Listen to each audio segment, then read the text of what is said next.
한국 선교 초창기 때 서양 선교사님들이 처음에는 술, 담배를 허용을 했습니다. 그래서 초기 기록에 보면 사경회를 여는데 쉬는 시간에 틈틈이 이제 사람들이 모여서 이렇게 긴 담뱃대로 담배를 태우거나 아니면 좀 목이 마를 때 이제 막걸리로 이렇게 한 잔씩 하는 그런 이제 기록들이 남아 있습니다. 당시 그 조선인들의 삶을 이제 그 이후에 선교사님들이 잘 관찰해 보니까 일제 식민지 때문에 이제 굉장히 좌절과 신음이 있더라는 거죠. 그런데 이제 그게 너무 좀 심해서 술을 좀 너무 많이 먹다 보니까 알코올 중독으로 가고 또 도박하는 사람들이 이제 삶에 희망이 없으니까 또 이제 그게 그러다 보니까 이제 가정에 가서 이제 막 폭력을 행사하고 방종으로 치닫게 되면서 이러면 안 되겠다. 우리가 빛과 소금의 역할을 감당하기 위해서는 어떤 좀 지침이 필요하겠다라고 이제 판단이 되었던 거예요. 그래서 1901년 아주 오래전이죠. 예수교 장로의 공의회에서 신앙생활 지침서 7대 강령을 그 당시 이제 제가 한번 읽어볼게요. 첫 번째는 이제 예배 출석을 잘하자. 두 번째는 주일을 잘 성수하자. 성수주일. 세 번째가 부모님에게 효도하자. 네 번째는 일부일처하자. 아마 그 당시에 좀 첩을 두는 제도가 있었던 것 같아요. 그거 하지 말자. 다섯 번째는 가족을 구원하자. 왜냐하면 선교 초창기니까 안 믿는 가족들이 많아서 아마 그랬던 것 같습니다. 여섯 번째는 근면하고 성실하자. 그다음에 일곱 번째가 이제 금주구면하자 이렇게 정했다라는 거예요. 근데 이 금주구면을 굉장히 중요하게 생각해서 당시 선교사님들이 이제 세례를 줄 때 그걸 꼭 물어봤대요. 여러 가지 이제 예수님 믿으십니까? 이제 그것도 물어보지만 금주하셨습니까? 금연하셨습니까? 물어봐서 그게 해결됐으면 세례를 주었다라는 겁니다. 그리고 장로님이라 이제 중직자를 임직할 때도 이 문제가 해결됐는지를 한번 물어봤대요. 그때는. 그래서 임직을 하고 혹시나 이제 이 중직자가 이걸 어길 경우에는 당회에서 이제 징계를 하는 그런 기록들도 이제 남아 있습니다.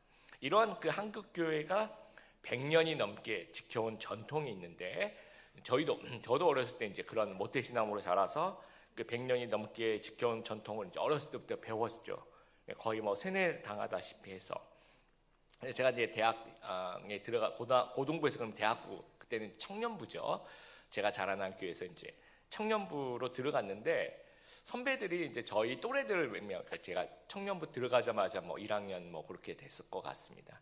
선배들이 이제 저랑 이제 저희 또래들 몇 명을 데리고 음식점인지 술집인지 좀 모르고 애매한 그런 데를 이제 데려가서 술을 사주면서 이거는 감사기도 드리면 된다, 괜찮다라고 이제 얘기를 하면서 먹으라고 얘기를 하는 겁니다.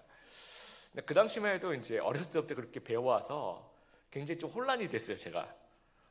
그리고 이제 그래서 우리 후배들은 좀 안 마시고 선배들은 마시고 하죠. 되게 어색하게 이제 그러면서 그냥 밥 먹고 그렇게 헤어졌던 거 딱 그 한 번, 두 번, 세 번 있었던 일은 아니라 그 한 번 그런 일이 있었는데 그러면서 좀 혼란이 되고 또 시험도 들고 그런 생각이 들더라고요. 선배들이 잘못한 건가 아니면 내가 순진했던 건가. 오늘 말씀도 이제 지난주와 좀 이어집니다. 그러니까 삶의 예배를 드리는 여러 가지 삶의 삶의 그 부분들 중에서 교회 공동체 안에서 어떤 삶을 살아가야 되는가. 지난주에 우리가 이제 형제를 비판하지 않는 부분에 대해서 말씀드렸는데 똑같이 이어집니다. 이게 믿음의 원리라는 거죠. 좀 비본질적인 부분에 있어서 하나님이 괜찮다 하시는 것이 존재한다는 거예요. 그게 믿음의 원리라는 거죠. 그래서 지난 시간에 제가 뭐 음식을 먹는 부분들 또 그 이제 로마 교회에서 나를 지키는 이런 부분들이 각자 자신의 믿음에 따라서 판단하고 결정하면 된다라는 거예요. 그런 믿음의 원리로 생각해 보면 아까 그 청년부 선배들의 생각이 이제 그 생각 자체가 막 틀렸다고 얘기하기는 어려운 부분이 로마서 14장 아마 6절을 그 선배들이 아마 읽었던 것 같아요. 제가 한번 읽어볼게요. 나를 중히 여긴 자도 주를 위하여 중히 여기고 먹는 자도 주를 위하여 먹나니 이는 하나님께 감사함이요 먹지 않는 자도 주를 위하여 먹지 아니하며 하나님께 감사하느니라. 아마 이 말씀을 보면서 아마 자기 스스로는 좀 그 선배들이 눈을 뜨는 그런 계기가 됐을 거라고 생각을 해요. 그렇구나 하면서 오늘 본문에도 14장 22절을 이렇게 보시면 내게 있는 믿음을 하나님 앞에 스스로 가지고 있으라. 자기가 옳다 하는 바로 자기를 정죄하지 아니하는 자는 복이 있도다라는 그 믿음의 원리를 설명하고 있습니다. 이 자체로는 큰 문제가 없는 거예요. 그러니까 믿음의 원리로 보면 이 선배들이 틀리지 않았다라고 저는 지금도 생각합니다. 그런데 이제 문제는 뭐냐? 서로가 가지고 있는 그 믿음이 이제 충돌할 때, 그때 이제 문제가 발생한다라는 거죠. 자동차 운전하신 분도 우리나라는 이제 차선 방향이 오른쪽이 있죠, 그렇죠? 그래서 미국 계열을 따르는 나라들, 이제 뭐 우리나라와 대부분의 나라들이 시작하면 이제 오른쪽으로 이렇게 가게 되어 있습니다. 그런데 영국 계열을 따르는 나라들이 있어요. 뭐 일본이라든지 태국이라든지 이런 분들은 차선 진행이 이제 우리랑 반대입니다. 이제 이쪽으로 이제 왼쪽에서 이제 차선이 진행이 됩니다. 그러면 일본 사람은 일본에서 운전하면 아무 문제가 없어요. 또 미국 사람은 미국에서 운전하면 아무 문제가 없는데 일본 사람이 미국에서 운전하게 되면 이제 이렇게 문제가 발생을 하는 겁니다. 저희 이제 유학할 때도 저도 이제 미국 운전면허 그 필기 시험도 치고 주행 시험도 치고, 저희 한국 유학생에게는 그렇게 어렵지 않았어요. 똑같이 이제 그 방향이 같았기 때문에 그냥 늘 운전하던 대로 하면 이제 옆에 이제 주행 그 감독관이죠. 타서 하나하나 체크하면서 잘했습니다.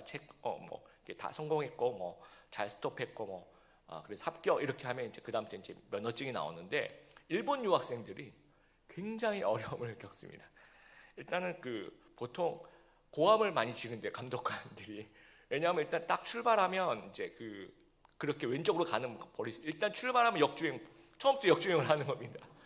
그러면 오른쪽에 타는 그 감독관들이 막 너무 놀래가지고 고함을 막 지르고 식은땀을 흘리고 그런 아찔한 상황들이 이제 발생한다라는 겁니다. 그러니까 우리 청년부 선배들과 그때 이제 후배들이 각자 따로 마실 사람 각자 자기 처소에서 마시고 안 마실 사람 또 안 마시고, 그럼 충돌할 이유가 없는데 서로 다른 신념을 가진 사람들이 이제 한 자리에 모이게 되죠. 그리고 술을 권유하게 되면서 이게 충돌이 생기는 겁니다. 로마 교회도 오늘 마찬가지입니다. 이제 각자 집에서 유대인들은 삼겹살을 안 먹으면 되고, 그렇죠? 각자 집에서 유대인들은 자기 소고기나 이제 그런 거 먹으면 되고, 이방인들은 먹고 싶으면 삼겹살 구워 먹으면 되는데, 초대교회는 이제 기본적으로 식사 공동체라는 거예요. 가정 예배를 드리니까 가정교회에서 예배를 드린 후에 그 다음에 이제 그 모이신 분들이 이제 떡을 떼며 애찬을 나누며, 그러니까 이 음식은 당시에 이제 굉장히 중요한 문제가 되는 겁니다. 그렇기 때문에 중요한 문제니까 실제로 로마 교회가 충돌이 있었던 거죠, 이것 때문에. 그래서 로마서의 어떤 학자들은 신학적인 설명이 가장 중심이 되겠죠. 우리 믿음으로 난 의, 칭의함, 우리 하나님께로부터 온 그 구원, 그걸 설명하는 게 로마서인데, 실제로 어떤 이렇게 행동적인 면에 있어서 로마 교회 정말 진짜 하고 싶었던 말은 지난주 오늘 본문이 아니었을까, 이 문제로 계속 이렇게 부딪히니까 그걸 좀 이제 조정하기 위해서 너희 이러면 안 된다라는 것은 좀 원리를 좀 전해주기 위해서 좀 이 말을 하고 있는 것 같습니다. 자, 그러면 서로의 그 믿음과 신념이 다를 경우 어떻게 교회 공동체 안에서 조율해 나가느냐라는 겁니다. 그러니까 믿음의 원리가 서로 충돌할 때는 사랑의 원리를 사용해야 된다라는 거예요. 여러분 14장 15절 보면, 만일 음식으로 말미암아 내 형제가 근심하게 되면 이는 이제 믿음의 원리가 서로 충돌하는 거죠, 그렇죠? 이는 내가 사랑으로 행하지 아니함이라라고 이제 얘기를 해요. 믿음의 원리가 충돌하게 될 때 어느 한쪽이 근심하게 되고 상처가 되면 그게 망하게 된다. 너 어찌하여 그렇게 그 형제, 그리스도께서 대신하여 죽으신 형제 내 음식으로 망하게 하지 말라라고 이야기를 합니다. 이 실족한다는 얘기죠. 이러면 안 된다는 얘기를 하고 있어요. 그래서 이거 사랑으로 해야 되는데, 사랑의 원리를 따라야 되는데 너희는 믿음의 원리를 따라서 했기 때문에 안 된다라는 얘기를 하고 있는 겁니다. 그러면 사랑의 원리와 믿음의 원리가 있으면 어떤 것이 더 우선되는 거라는 얘기예요? 사랑의 원리가 믿음의 원리보다 우선된다는 얘기를 지금 하고 있는 겁니다. 그러니까 그러면 사랑의 원리를 어떻게 사용해야 되느냐? 우리 14장 이제 처음에 13절, 우리가 다시는 비판하지 말고 도리어 부딪힐 것이나 거칠 것을 형제 앞에 두지 않도록 주의하라라는 거예요. 그러니까 부딪힐 것이라든지 거칠 것이라는, 이건 어떤 장애물을 놓는 거죠.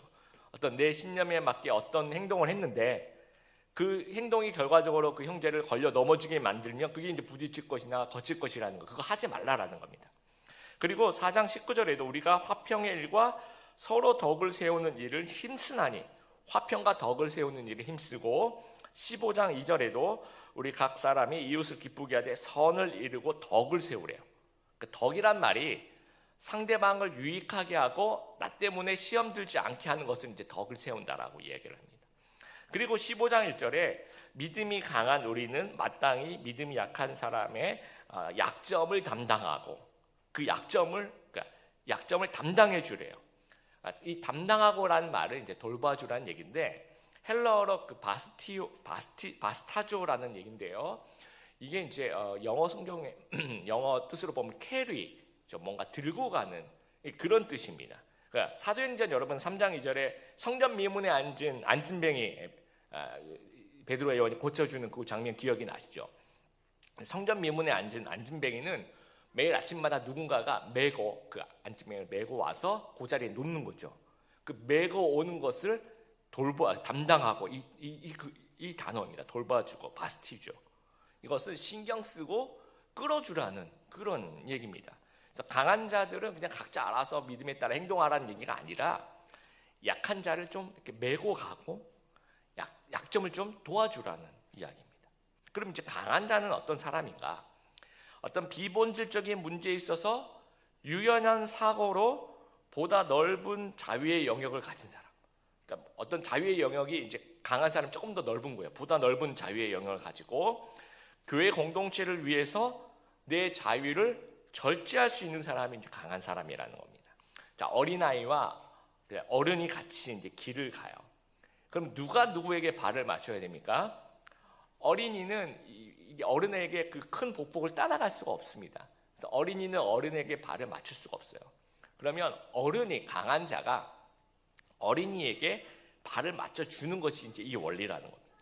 그래서 사랑의 원리를 실천하는 자가 강한 자라는 거죠. 그러니까 믿음은 자유를 줘요. 그런데 그 사랑은요, 그 자유를 사용하는 것을 제한을 하게 됩니다. 그래서 양보는 강한 자가 하는 거예요. 그러니까 더 넓은 자유의 영역을 가진 사람이 강한 자가 되어서 더 넓은 그 자유의 영역을 갖고 있으니까 그 넓은 자유의 영역을 할 수도 있고 안 할 수도 있는 그런 양보의 영역으로 사용한다는 거죠.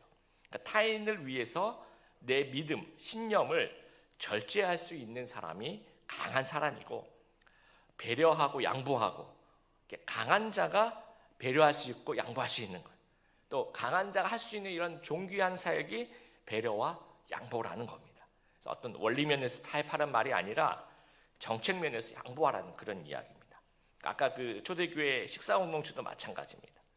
식탁을 차리는 사람이 있겠죠. 그런 사람들은 일단 걸림돌을 놓으면 안 되는 거죠. 연약한 자를 배려해야 되는 겁니다. 그래서 이제 음식을 차릴 때 평소에 자기는 이제 삼겹살을 좋아하지만 이 돼지고기를 못 먹는 사람도 있겠구나 이렇게 생각하는 거죠. 그 걸림돌을 놓지 말라는 얘기예요. 그러면 모두가 다 먹을 수 있는 고기가 무엇일까? 여러분, 모든 종교인이 만약에 오늘 다 모여 있다가 기독교인이 아니라, 그럼 예를 들어 소고기를 꺼내 놓으면 어느 종교가 못 먹어요? 힌두교가 못 먹어요. 그렇죠? 돼지고기를 꺼내 놓으면 유대인들하고 이슬람은 못 먹습니다. 그러면 이제 어느 고기를 꺼내 놓으면 가장 저는 이제 그래서 이슬람권을 이렇게 가보면 이 치킨, 이 닭이 이렇게 평화의 상징인지 몰랐습니다. 그래서 여러분, 닭을 다음에 언제나 치킨 드실 때마다 감사하는 마음으로, 이렇게 평화의 상징을 주신 하나님께 감사하는 마음으로 이렇게 먹으면 좋겠습니다. 닭은 진짜 정말 안전하더라고요. 그걸 꺼내놨을 때 모든 그 종교의 사람들이 같이 즐길 수 있는. 아니면 이제 그 당시 이제 초대교회 공동체는 이방인과 유대인 출신들로 있으니까 소고기 정도는 같이 이제 먹을 수가 있는 거죠. 아니면 그냥 채식 위주로, 그냥 오늘은 빵 먹자, 그냥 샐러드 중심으로 그렇게 꾸려도 상관없다라는 겁니다. 사도 바울이 고린도전서 18장 13절에 제가 한번 읽어볼게요. 이렇게 얘기합니다. 그러므로 내가 먹는 음식 때문에 내 동료 성도들이 걸려 넘어지게 되면 그 사람이 걸려 넘어지지 않도록 하기 위해 나는 평생 고기를 먹지 않을 것입니다 라고 얘기를 해요. 이 사랑의 원리를 사도 바울은 사용하겠다는 얘기죠. 그리고 21절에 14장 21절에도 그 얘기를 합니다. 고기도 먹지 아니하고 포도주도 마시지 아니하고 무엇이든지 내 형제로 거리끼게 하는 일을 아니함이 아름답다라고 이 사랑의 원리를 사용하는 것이 좋다라고 이야기를 합니다. 그래서 아까 제가 이제 신입생 때 우리 청년부 선배들이 이제 그러면 술 마시면 죄입니까 목사님 그렇게 얘기하면 믿음의 원리를 보면 그냥 이 취하지 않는 범위 안에서 마시는 건 여러분 죄가 안 됩니다. 그런데 이 그 청년부 선배들이 했던 실수는 뭐냐면 그 사랑의 원리를 사용하지 않았다라는 거죠. 그래서 교회 후배들과 굳이 술집에 갈 이유가 없었다는 거예요. 그냥 자체적으로 그냥 각자 그 집에서 그냥 알아서 하면 되는데 어떤 장애물을 놨다는 거죠. 그러니까 사랑의 원리가 좀 부족했다라는 겁니다. 그래서 남들이 볼 때 시험에 들지 않도록 좀 배려하고 그런 어떤 부분이 좀 부족했다라는 거죠. 제가 이제 시카고 유학 시절에 이제 그때가 27, 8 정도 되었을 때부터 이제 청년부 담당하는 그때 이제 처음 이제 청년부 사역을 시작했는데 그때 이제 한인교회에서 이제 청년부가 없다고 청년부를 이제 개척을 하라고 이제 명령을 받아서 이제 들어가자마자 이제 청년부를 만들어서 굉장히 활성화됐었어요. 굉장히 부흥을 해서 시카고에서 한국말을 쓰는 청년부 중에 가장 큰 청년부를 저희 교회가 보유하고 있을 정도로 굉장히 사역이 잘 됐었습니다. 그래서 이제 이제 관계들도 참 좋았고 되게 다양한 연령들의 이제 유학생들도 있었고 거기 사시는 분들도 계셨고 신앙의 연차도 되게 다르고 연령들도 되게 다르고 근데 이제 그때 이제 공동체에 그 형님들 뻘 되는 분들이 좀 초신자들이 많았어요. 교회 이제 처음 와보거나 아니면 거의 안 다니다가 오는 그런 분들이 많았고 그러니까 좀 자유롭고 또 술도 좋아하고 이런 친구들이 많았고 이 동생들은 오태신앙으로 자라온 그런 이제 대학생 나이 때는 동생들은 아주 전통적인 교회에서 잘 자라서 이런 어떤 술 마시거나 그러지는 않는 어떤 그런 친구들이 있었던 거예요. 근데 이제 늘 이제 같이 이제 모이는 거 되게 좋아하고 그래서 그 이제 미식축구의 그 슈퍼볼이라고 있습니다. 결승전이었던 것 같아요. 제 기억에는. 그걸 슈퍼볼이라고 하는데 요즘도 굉장히 인기가 많습니다. 직관을 하고 싶다 보면 보통 평균 그 표가 한 1,000만 원 정도 1인당 그 정도 비싼 거는 더 비싸고 물론 한 500만 원짜리 싼 것도 좀 있더라고요. 그 정도로 이제 손이 덜덜 떨리니까 사람들이 그렇게 좋아하는 그래서 이제 다 같이 보고 그러는데 그때 이제 어느 그 형제 자기 집을 이렇게 오픈해서 그 집이 굉장히 크더라고요. 저희 청년부 사람들 다 모여가지고 이제 같이 피자 먹으면서 이제 슈퍼볼 응원하면서 미식축구도 여러분 하는 걸 알면 굉장히 재밌습니다. 짜릿짜릿합니다 아주. 그래서 막 열심히 보고 있는데 형님들이 이제 선배들 몇 명이 같이 있다가 갑자기 부엌 쪽으로 갑자기 사라졌다가 다시 들어와요. 또 이제 부엌 쪽으로 같이 갔다가 또 같이 이제 사라졌다 다시 들어오겠어. 처음 몰랐어요.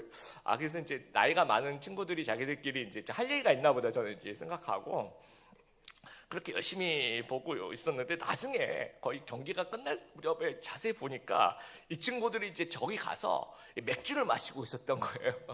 이제 슈퍼볼 하면서 이제 이 맥주를 마시는 게 이분들의 이제 습관이었는데 예수 믿고 이제 이 신앙이 들어오고 청년부가 같이 모이니까 이 나름대로 이제 조심을 하는 거예요. 그래서 이제 대놓고는 못 마시고 저기 부엌에 서랍 같은 데 숨겨놓고 터치다운 하면 우와 그래 잠깐 모여 그래서 자기들끼리 저희 가서 이렇게 망보고 이거 서랍에서 꺼내가지고 이렇게 건배하고 딱 마시고 다시 넣어놓고 다시 들어서 이야 막 이러면서 또 경기 이런 식으로 경기를 봤던 거예요. 거의 끝나갈 쯤에 이제 제가 그걸 보면서 저는 이분들의 행동을 한 70점 정도를 줬어요. 왜냐하면 좀 기특한 면이 정말 예수 믿기 전에는 그 누구를 배려하던 그런 친구들이 아니었는데 예수 믿고 내 후배들이 혹시나 나 때문에 상처 입으면 어떨까 싶어서 저기 자기 집인데도 불구하고 저기 부엌으로 저기 돌아가서 구석에서 이 서랍에 이렇게 숨겨놓고 먹고 이렇게 다시 아무렇지도 않은 듯이 아마 지금도 아마 그분들은 제가 몰랐을 거라고 아마 생각하고 있을 겁니다. 예. 근데 이제 100점은 뭐냐? 100점짜리는 좀 더 이제 우리 이 친구들이 성장해서 사랑의 원리를 이해하게 된다면 아예 그냥 그 자체 그냥 아예 안 마시는 걸로 배려를 하는 거죠. 그러면 진짜 100점을 줄 수 있을 것 같습니다. 이 드림이 교회도 마찬가지입니다. 제가 뭐 높아심에서 우리 교회 글럽십 분들은 안 계시지만 교인들끼리 절대로 술을 같이 마시면 안 됩니다. 그럼 목사님 그러면 같이 술을 먹어도 믿음의 원리가 충돌하지 않는 그런 술주자에 사랑하는 주사파들 있죠.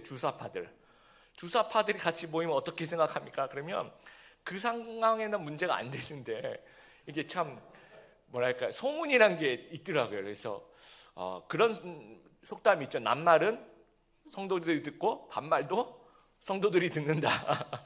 뭐 국가정보원보다도 성도들의 어떤 그 듣는 능력이 아주 탁월하더라고요. 그러니까 소문이 다 나더라고요. 그래서 이게 죄의 문제가 아니라 사랑의 원리로 우리가 좀 접근할 수 있으면 그냥 혼자서 집에서 이렇게 커튼 이렇게 치고 이렇게 조용히 이렇게 마실 수 있는 것은 정말 이거는 사랑의 마음이라고 저는 생각합니다.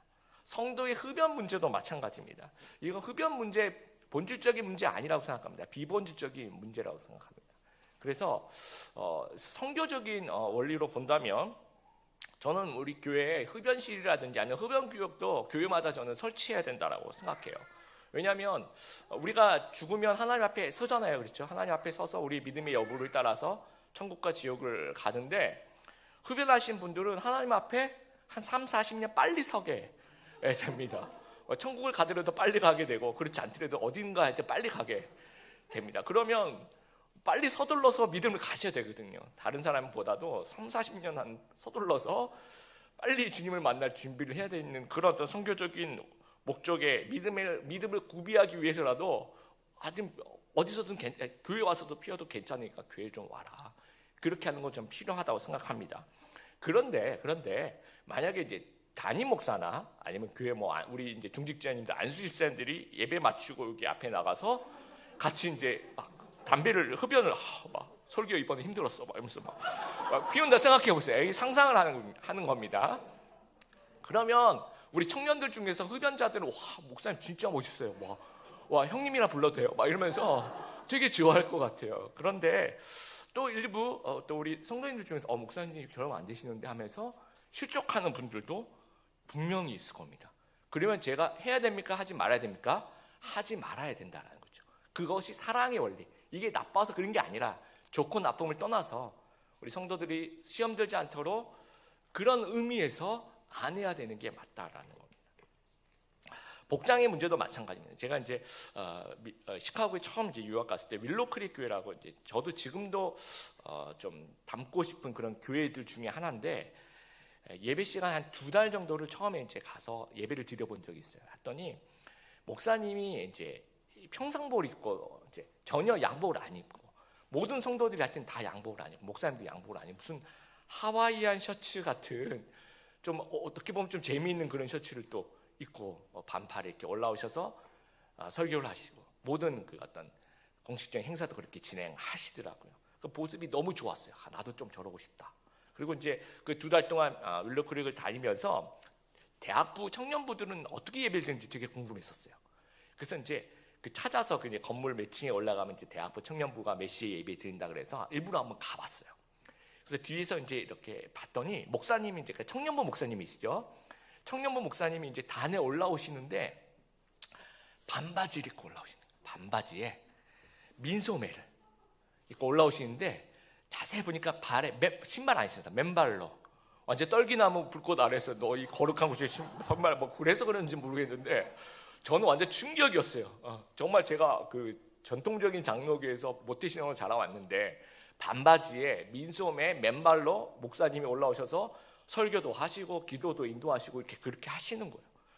되게 충격을 받는데 저는 좋은 충격을 받았어요.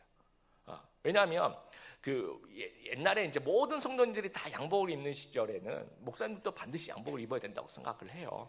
근데 모든 성도들이 다 평상복을 입는데 그런 이제 목사님들 같이 오늘도 보니까 우리 성도님들 중에 양복 입으시는 성도님들은 이제 아까 그 기도 인도하신 우리 집사님 그 정도밖에 거의 우리 성도님들이 거의 양복을 안 입고 오시면 저도 이제 양복을 안 입고 해야 되는 게 제 믿음의 원리. 그래서 제가 이제 교회를 개척했을 때 평상복 입고 내가 예배를 인도하는 그런 교회를 만들고 싶다. 그래서 주일에 이제 양복을 안 입었어요. 딱 한 번 부활절에 세례 줄 때 그럴 때는 이제 우리가 정장을 입고 세례를 받는 사람도 정장 입고 저도 정장을 입고 딱 한 번 그렇게 7년 동안 1년에 딱 한 번 양복 입고 이제 주일을 그렇게 보내다가 디림의 교회 와서 매주일마다 양복을 입는 게 처음엔 너무 어색하더라고요.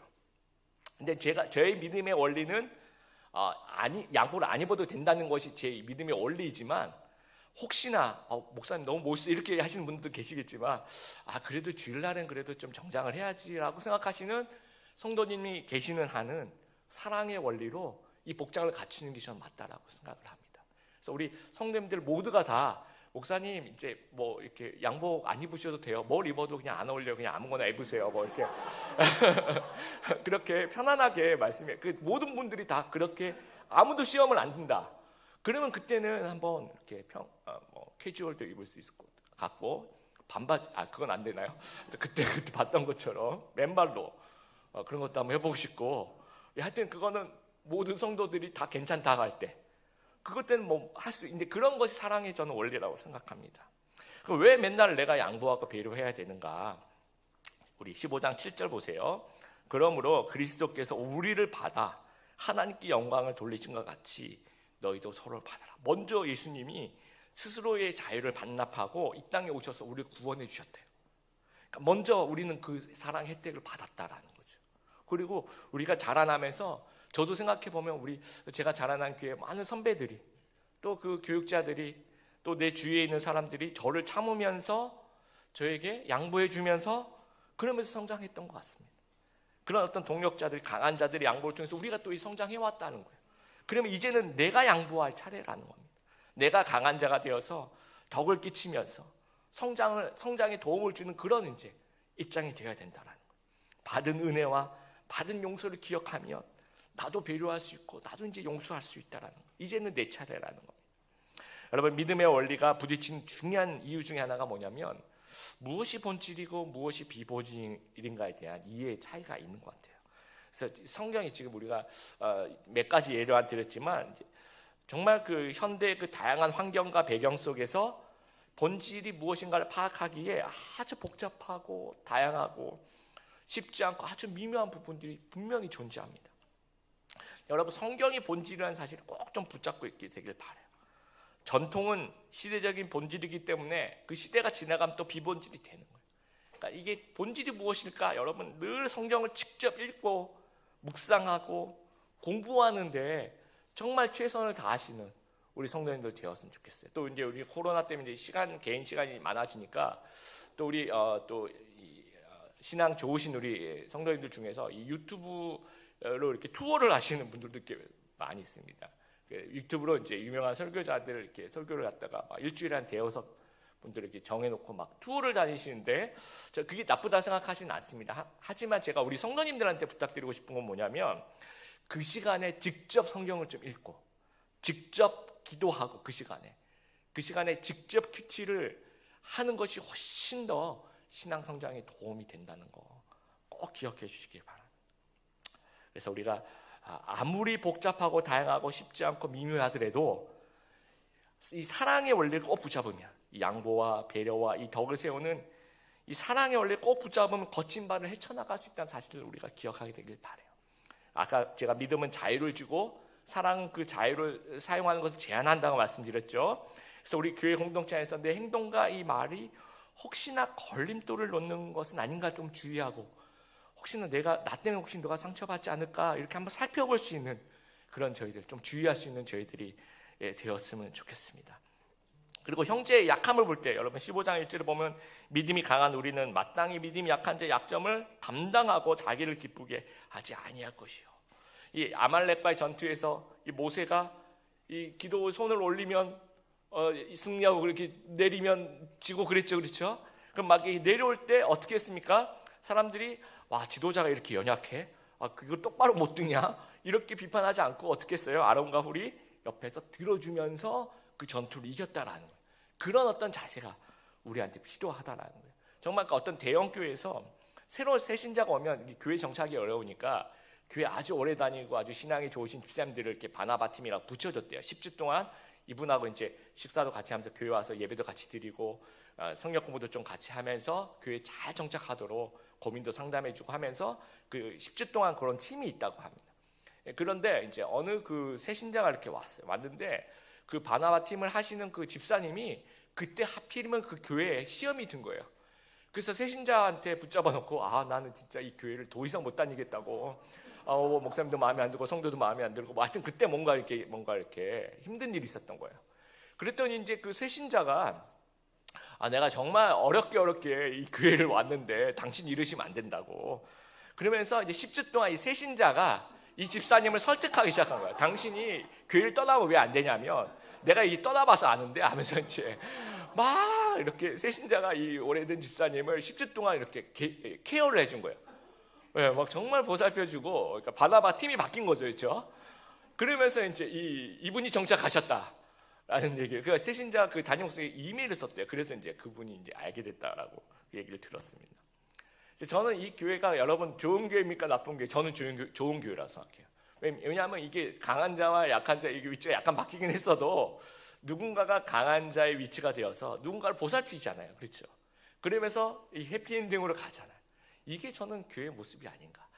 정말 아무 일도 없고 이 만화와 같이 정말 이런 100% 좋은 이런 교회가 아니라고 생각해요. 그 있을 수도 없는 일인 거예요. 어거스틴이 본질적인 것에는 일치를, 비본질적인 것에는 자유를, 그리고 모든 것에는 자비를 이라는 말 우리가 기억하면서 마지막에 우리 주일 설교 노트에 있는 고린도전서 13장 13절 쉬운 성경으로 우리 한번 읽어보고 마치도록 하겠습니다. 그런즉 믿음, 소망, 사랑 이 세 가지는 항상 있을 것인데 그 중에서 가장 위대한 것은 사랑입니다. 아멘.